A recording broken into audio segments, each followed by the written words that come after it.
Hello and welcome to Written Words.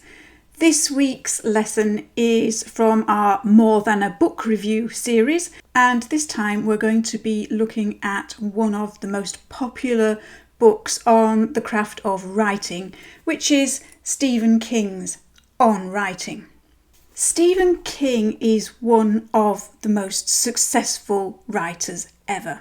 So it's not surprising that this book on writing by him features on nearly all lists of recommended books about writing. How many writers would not want to sell as many books as Stephen King has?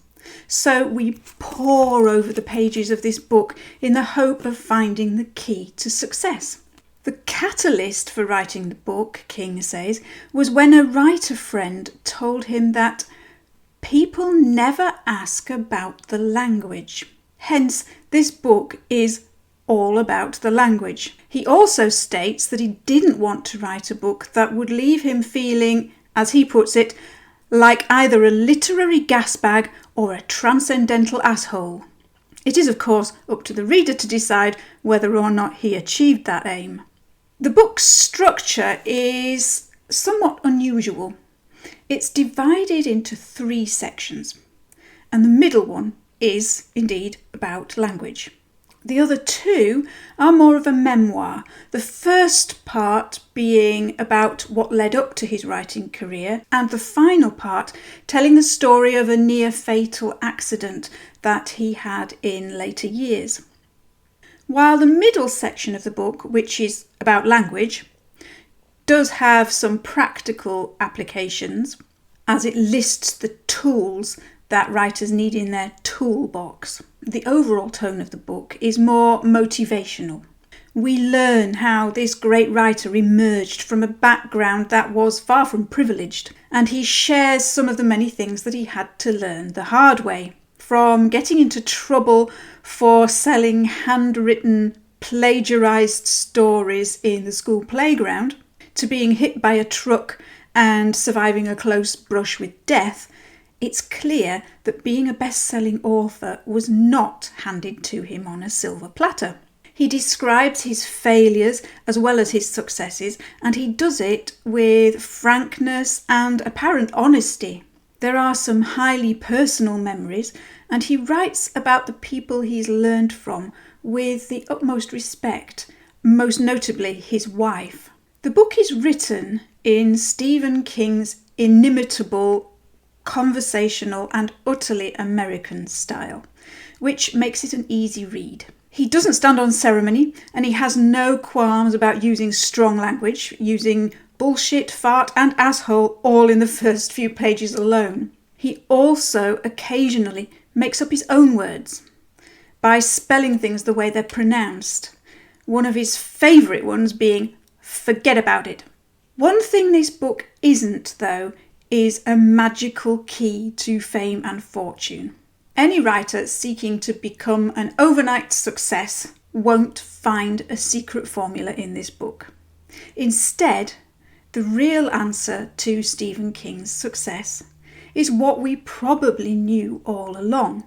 Work hard, learn from your mistakes, listen to others, and most importantly of all, as he says, you learn best by reading a lot and writing a lot, and the most valuable lessons of all are the ones you teach yourself. So now let's take a look at an example of Stephen King's style that he uses in this book.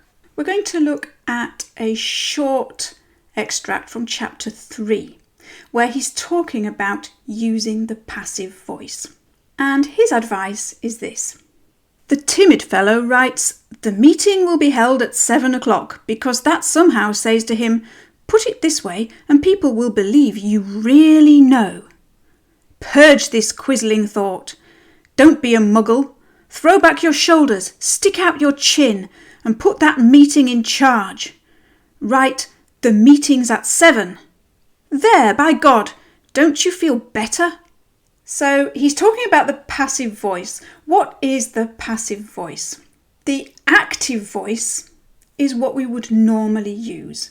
If I said, I read a book, That is the active voice. But if I were to change the sentence round to say essentially the same thing, but I wanted to put the book at the beginning of the sentence, I would say, the book was read by me. And that's the passive voice.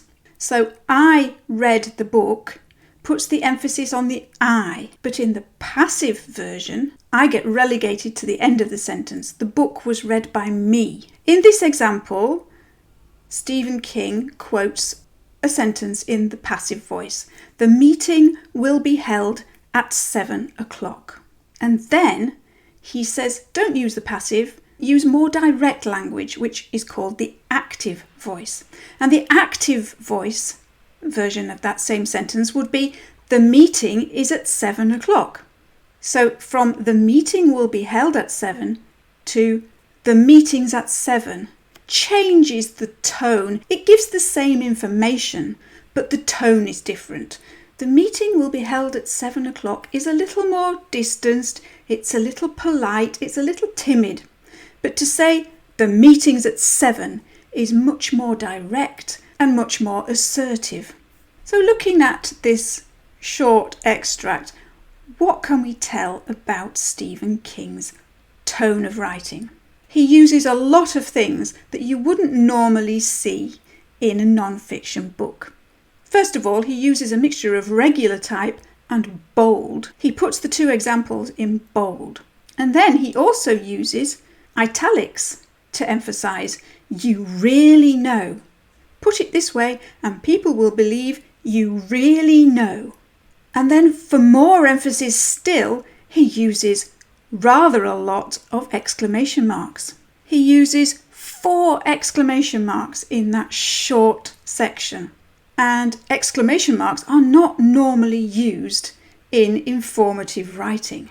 So it's a very conversational style he's using. It's as if he's actually there talking to you and talking to you in a very informal way. It's not as if he's delivering a formal lecture.